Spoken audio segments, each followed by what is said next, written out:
คือเมื่อกี้เลยหากับเขาของหมอก็บอกว่าพักผ่อนบ่เพียงพอเมื่อนั้นใส่ไปห้องการไปเวียกไปอย่างคนกระท้วงคือคนแบบมีเวียกตลอด ดีที่ยังมี Samsung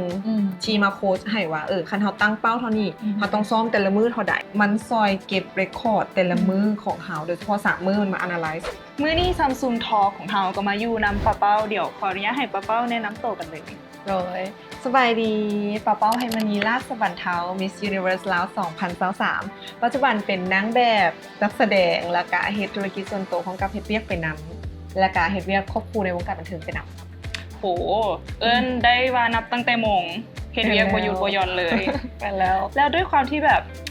ป้าเป้าเฮ็ดเวียกทางในวงการแล้วก็เฮ็ดเวียกมีธุรกิจส่วนตัวนำรู้สึกว่าสุขภาพสำหรับเฮามีความสำคัญแนวใดที่สุดเลยหลังจากที่แต่ก่อนเนาะเขาเฮ็ดแต่เวียกหน้าเดียวหรือว่าทั้งเป็นนางงามนำแต่หลังๆเริ่มมาเฮ็ดธุรกิจนำแล้วก็เฮ็ดเวียกไปนำรู้สึกว่าเวลาพักผ่อนมันเริ่มน้อยลงโดยเฉพาะการที่เขาแบบได้มาไปออกกำลังกายบ่หรือว่าเวลานอนเกือบจะบ่มีเลยแล้วปกติมื้อนึงพักผ่อนประมาณจักชั่วโมงเอาได้แท้บ่ฮอด5ชั่วโมงซะเฮ็ดจังได๋ให้มันฮอดบัดนี้แล้วแต่ละมื้อรู้สึกเอามื้อที่แบบนอนได้เต็มสุดเทียบกับมื้อที่แบบว่านอนหน่อยต่างกันจังได๋รู้สึกว่าตอนที่เฮานอนหน่อยแท้ๆก็แม่นมอง2หรือ3ชั่วโมงแต่อยู่ได้หมดมื้อแม่นต้องอยู่ได้ต้องมีสิ่งที่มากระตุ้นร่างกายแต่ว่าการที่เฮานอนหน่อยหรือนอนหลายเนาะมันก็จะมีการบาลานซ์ให้มันไปได้ดีแต่ว่าตอนที่เฮานอนหลายมันจะรู้สึกว่าเฟรชทุกอย่างโลกใบนี้สดใสเป็นสีแบบลอยไปเลยมันบ่ยากต่างกันอีหลีแล้วมันนี่ว่าเรื่องของการพักผ่อน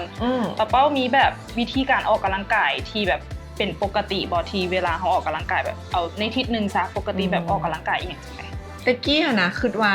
แค่ไปเรียนก็พอแล้วแต่เดี๋ยวนี้แมนต้องจัดตารางให้ตัวเองไปยิมนำเพื่อไปบอดี้เวทด้วยความที่เฮาอายุหลายขึ้นเฮ็ดหลายอย่างบ่ค่อยได้พักผ่อนก็เลยต้องได้จัดสรรตัวเองไปยิมนี่ต้องอาทิตย์นึงต้องบ่ต่ำกว่า3เทื่อเพื่อที่จะไปแบบว่าผ่อนคลายตัวเองนำแล้วก็เพื่อให้ตัวเองได้นอนหลับดีนำที่จริงส่วนตัวก็ติดตามป้าเป้าอยู่แล้วเนาะและเห็นแบบเราแบบไปกิจกรรมงานแลอีหยังจังซี่นะอันนี้แบบเป็นประจำบ่ที่เฮาแบบไปส่วนหลายหลังๆนี่มาเริ่มบ่ได้ไปเพราะว่าเข้าบ่ดี แต่ว่าก็ยังซ้อมๆอยู่ไปก็สามารถไปได้มาราธอนแบบกุบกิบเล็กน้อยแต่ว่าหลักๆจะเน้นใจการรักษาตัวเองโดยการนอนแล้วก็การออกกำลังกายนี่แหละเป็นหลักแล้วก็กินอาหารที่ดีก่อนสำหรับป้าเป้าแล้วเฮาอยู่ในวงการบันเทิงเนาะมีการแบบคุมอาหารอีหยังจังได๋เป็นพิเศษบ่แบบเป็นอินฟูต้องแบบว่าคุมอาหารต้องห้ามกินหวานอีหยังหลายส่วนตัวแบบมีการคุมอาหารอย่างพวกนี้บ่เป็นคนที่มักกินของหวานที่สุดในโลกเลยแล้วก็มักกินกะแลมเป็นชีวิตจิตใจซึ่งมันบ่สามารถที่จะหยุดยั้งได้ก็เลยรู้สึกว่าหลังๆมาเริ่มเลือกกินอาหารน้อยนึงแต่จะบ่คุมอาหารจะกินสิ่งที่ตัวเองอยากกินและหลังจากนั้นก็คือจะเฮ็ดแบบว่า IF เอาแต่หลักๆคือเฮากินอย่างก็ได้ที่ให้มันมีประโยชน์ต่อตัวเองแล้วก็ไปออกกำลังกายตัวนี้มันจะให้สุขภาพจิตดีนำแล้วก็สุขภาพทางนอกดีนำเพื่อบ่เป็นการฟอร์สตัวเองหลายเกินไปเว้าเรื่องประสบการณ์ที่ผ่านมาว่าเคยมีช่วงที่แบบสุขภาพบ่ดีสุดๆบ่คือเมื่อกี้เลยหากับเข้าห้องหมอมาเป็นโควิดเดินทางไปถ่ายรายการที่ไทยแม่แล้วเข้าห้องหมอแบบนอนยาวประมาณ 3-4 มื้อแหละนอนห้องหมออยู่ไทยก็รู้สึกว่าป้าบ่ได้เลยว่ะแม่นตออย่างแต่ก็คือแบบหุ่นแฮงแบบไปนอกบัดเดียวเพราะว่ามันด้วยหลายๆอย่างมันสะสมเด่นก็เลยได้รู้สึกว่าเขาต้องกลับมาโฟกัสที่สุขภาพตัวเองจริงจังแล้วโดยเฉพาะเป็นการออกกำลังกายแล้วก็การนอนเพราะว่าหมอก็บอกว่าพักผ่อนบ่เพียงพอแฮงเลยก็เลยว่าโอ้ตัวบ่ได้ แต่ด้วยความที่เขาเป็นคนบ้าเวียกหลายนะหมอก็เลยว่าผ่อนแนวแล้วก็เดินทางดุก็เลยต้องได้เบรกบางอย่างไว้ก่อนต้องเลือกว่าแบบ prioritize เวียกบ่แม่นต้องได้เอาเวียกตัวใดมาก่อนด้วยความที่ซุมื้อนี้เนาะมีแบบเรื่องของเทคโนโลยีมีเรื่องของ AI ป้ารู้สึกว่าเทคโนโลยีจะมาแบบมีบทบาทในการที่แบบรักษาสุขภาพนี้แบบมีเคล็ดลับอีหยังบ่หรือว่าใช้อีหยังบ่ในการที่รักษาสุขภาพหรือช่วยอีกแห่งนึงสินะคือเอาได้แท้เนาะตะกี้ก็บ่เข้าใจดอกว่าแบบเทคโนโลยีมันสิมาซอยหยังโดยเฉพาะการใส่โมงหรือว่าสมาร์ทวอทช์เนี่ยก็คิดว่ามันแค่เบิ่งโมงซื่อๆแต่ปัจจุบันเป็นการที่เฮ็ดให้เฮารู้สึกว่า กลับมาโฟกัสตัวเองได้หลายขึ้นโดยเฉพาะการออกกำลังกายเฮาสิฮู้ว่าเฮาแคลอรี่ลดไปเท่าใดฮู้ว่า ตาม เมนเฮาหายใจดีบ่การเต้นของหัวใจเฮารวมไปถึงการพักผ่อนที่ว่า deep sleep เฮานะแบบนอนหลับลึกได้หลายประเด็นอันนี้แบบเป็นสิ่งที่เฮามักมาโดยตลอดแล้วรู้สึกว่ามันทุกคนควรจะได้แบบสิ่งนี้เนาะ แล้ว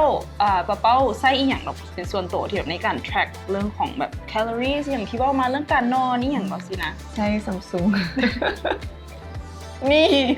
ใจมาให้เบิ่งนำเนาะเพราะว่าเป็นอีหยังที่แบบมันขาดบ่ได้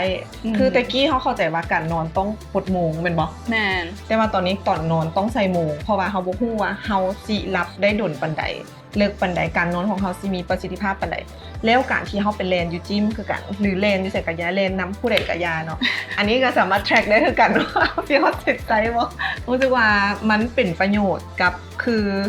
กับบ่แม่นว่ารุ่นเฮาแม่งสิเท่า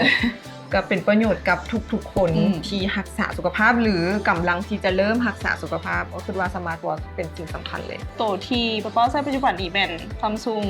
Galaxy Watch เนาะเป็นซีรีส์ตัวไหนตัวนี้ ซีรีส์8ซีรีส์8หาบอกว่าไม่ อันนี้แบบ เป็นจะไหน first impression ตอนที่แบบว่าได้หับเครื่อง ตอนแรกก็ตกใจเนาะคือว่าชีได้แต่โทรศัพท์ แต่ว่าคนเอาโมงให้น้ำอันนี้ก็รู้สึกว่ามันเป็นดีไซน์ที่ลงโตใส่แล้วรู้สึกสมาร์ทคือคนแบบมีเวียกตลอด รู้สึกว่าดีไซน์งามอันนี้ต้องว่าถึงเรื่องดีไซน์ก่อนเนาะดีไซน์งามแล้วก็เฮ็ดให้แบบมันเป็นตะบึงค่ะเมื่อนั้นใส่ไปห้องการใส่ไปเวียกไปอย่างคนกระท้วงเอาป้าซื้อโมงใหม่ด้วยอ่ะมันโดดเด่นขนาดนั้นเลยว่ะ ด้วยความที่ปะเป้าบ่เคยใส่ watch มาก่อนหรือว่าอาจจะบ่เรื่องเคยกับการใส่ smart watch เนาะ impression ทำอิฐหรือว่า expectation ของเฮาณตอนที่ยังบ่เคยได้ใส่แล้วแบบได้ฮับแล้วหรือได้ใส่มารู้สึกว่ามันแตกต่างกันหลายบ่ ตะกี้เข้าใจว่าการใส่ smart watch นะมันเป็นแค่แฟชั่นซื่อๆเราไว้เบิ่งโมงเท่ๆแต่หลังจากที่ได้ใส่แล้วรู้สึกว่ามันมีประโยชน์แล้วก็เฮ็ดให้เฮากลายเป็นคนที่มาดูแลตัวเองหลายขึ้น Samsung Galaxy Watch 8 Series ที่ซอยออกแบบในการเรียนของเฮา running coach AI เนาะแล้วก็มีการ track การนอนที่แบบมักที่สุดเลยเพราะว่าเฮาเป็นคนนอนหลับถามว่านอนหลับดีบ่นอนหลับดีแต่เฮาบ่ฮู้ว่าประสิทธิภาพในการนอนของเฮาในแต่ละมื้อเนี่ยมันดีปานใดมันมีข้อการนอน มีใครมาบอกเฮาแต่ว่ายังหน่อยก็ยังมี Samsung ที่เทคแคร์เฮาประมาณนี้นะรู้สึกว่าเป็นคนสำคัญของ Samsung ไปแล้ว เริ่มแลนดูแล้วป่ะก็ตั้งแต่ปี 2020เป็นสายแลนมาแต่ไหนแม่ตอนนั้นเคยลงมาราธอน2019นี่แหละลงมาราธอน10 กิโลบ่หรือ21ประมาณนี้บ่จื้อรู้แต่ว่าตอนนั้นเริ่มแลนบ้าแลนแฮงไปซ้อมตลอดแต่ว่าหลังๆนี้เริ่มละตั้งเป้าให้ตัวเองว่าปีนี้ต้องแลนให้ได้บ่ยังหน่อยก็ต้อง5 กิโลเพราะว่าแลนหลายบ่ได้ตรงนี้แต่ว่าดีที่ยังมี Samsung ชี้มาโค้ชให้ว่าคันเฮาตั้งเป้าเท่านี้เฮาต้องซ้อมแต่ละมื้อเท่าใดเฮาต้องเฮ็ดอย่างแน่มันออกแบบ personalize ป่ะนะบ่ล่ะมีต้องลองแหละเพราะว่านี่ใส่ละนี่บ่ฮู้ได้ ลองเล่นเบิ่งนะ แล้วไอ้ที่บอกว่าแบบเป็นโค้ชกันเนาะนี่มันเฮ็ดจังได๋อีหยังมันซอยเก็บเรคคอร์ดแต่ละมื้อของเฮาโดยเฉพาะ3มื้อมันมา analyze ให้เฮาเลยว่าจะเป็นคนนอนแบบใดนอนดีบ่เจ้าควรนอนตั้งแต่จักโมงหาจักโมงแล้วมันจะดีsleep ตอนใดประมาณนี้มันจะซอยวิเคราะห์หลายๆอย่างในทางการของเฮารู้สึกว่าเฮารู้จักตัวเองหลายขึ้นเนาะแล้วก็กลับมาโฟกัสตัวเองหลายขึ้นตัวนี้ดีป้าได้ใส่มาแล้วเนาะแม่นรู้สึกว่าการนอนดีขึ้นบ่รู้สึกว่าการนอนดีขึ้นนอนหลับลึกได้หลายขึ้นและเฮ็ดให้การนอนแบบว่าปกตินอนหลายกับยาบางคนนอนหลายแม่นบ่เคยเป็นว่านอนหลายละล่าแต่ว่าตื่นมาบ่สดชื่นยังเมื่อยอยู่แม่นแต่อันนี้มันมี AI coaching ให้แล้วว่าจะต้องนอนเท่านี้ตอนนี้หาเท่านี้แล้วการนอนของมันจะมีประสิทธิภาพเฮ็ดให้เราตื่นมาสดชื่นแจ่มใสอย่างประมาณนี้วันนี้ว่าเรื่องการของ watch เนาะ smart watch นอกจากแบบที่จริงนอกจากเรื่องของ health เรื่องของสุขภาพเนาะมันยังเรื่องของ productivity ป้าก็รู้สึกว่าส่วนตัวแบบใส่ watch ในเรื่องของการเฮ็ดเวียกนี่ได้หลายป่ะค่อนข้างที่จะเป็นเลขาส่วนตัวเขาจะว่าเพราะว่าเฮ็ดหลายอันแฮงทั้งแบบตัดตารางอย่างต่างๆกับเฮาเอาใส่อยู่ในโทรศัพท์หมดแล้วเนาะฮอดโมงก็แจ้งเตือนหรือว่าตัดตารางมื้อนี้มีนั่นมีนี่จะรีมายด์เฮาตลอดพร้อมกับเป็นตัวซอยในการสรุปเวียกให้เฮาในเวลาที่เฮาอาจจะยุ่งๆบ่ทันได้เฮ็ดและเราก็ได้รู้กันแล้วว่า Galaxy Watch 8 Series ได้ช่วยป้าเป้าในการรักษาสุขภาพและการเฮ็ดเวียกในชีวิตประจำวันแต่ละมื้อได้แนวใดเนาะวันนี้จะมาพาป้าเป้าเล่นเกมเกมนี้ก็เป็น This or That เคยเล่นบ่เคยเบิ่ง TikTok แล้วเคยเห็นคนเล่นบ่ด้วยความที่แบบป้าเป้าเป็นคนที่รักษาสุขภาพนั่นนี่เดี๋ยวจะลองมาถามเบิ่งเนาะอันนี้เอาตามความคิดเห็นส่วนตัวเลยเด้อคิดว่า สิ่งใดเป็นตัวเลือกที่ดีที่สุดในการรักษาสุขภาพพร้อมปะ พร้อม โอเค เริ่มกันเลยนะการกินอาหารที่มีประโยชน์หรือการคาร์ดิโอ กินอาหารที่มีประโยชน์ การกินอาหารที่มีประโยชน์หรือเวทเทรนนิ่ง weight training เวทเทรนนิ่งหรือโยคะ weight training เวทเทรนนิ่งหรือลอยน้ ลอยน้ ำลอยน้ำหรือการลินฮิต ำลอยน้ ลอยน้ำหรือ IF ำลอยน้ ลอยน้ำหรือลินกีฬาตีดอก ำลอยน้ ลอยน้ำหรือการยาง ำลอยน้ ลอยน้ำหรือการนั่งสมาธิ ำนั่งสมาธิ การนั่งสมาธิหรือการแลน นั่งสมาธิ การนั่งสมาธิหรือการนอนอิ่ม นอนอิ่ม และสุดท้ายคุณชาก็เป็นการนอนอิ่มนั่นเองเนาะอีกอย่างกับผู้สูงการนอนเนาะ แม ว่าน แล้วการนอนคือแบบการพักผ่อนที่ดีที่สุด ทุกมื้อนี่ได้ละจากชั่วโมงต่อเอง ตอนนี้ซัมซุงซอยให้นอนได้ดีขึ้นมอง7 ชั่วโมงแล้วเพิ่มมา2 ชั่วโมง ก็โอ จาก เค 5 ชั่ว เนาะ โมง จาก5ชั่วโมง แต่เป้ากับตั้งเป้าไว้ว่าต้องเป็น8 ชั่วโมง แล้วเป็นคนเสื้อเนาะมันแล้วเรื่องการกินน้ำกันอย่างดี การกินน้ำก็ต้องได้เพิ่มขึ้นคือกันเดี๋ยวมีการแจ้งเตือนได้ ลืมแอบเข้าไปเนาะเรื่องการกินน้ำให้เพียงพอ การกินน้ำก็สำคัญ ก็ถือว่าเรื่องของการรักษาสุขภาพการนอนอิ่มเนาะสำหรับป้าเป้าเป็นตัวเลือกที่ดีที่สุดเนาะสำหรับการรักษาสุขภาพในระยะยาวเรื่องของ wellness และก็เรื่องของ health นั่นเอง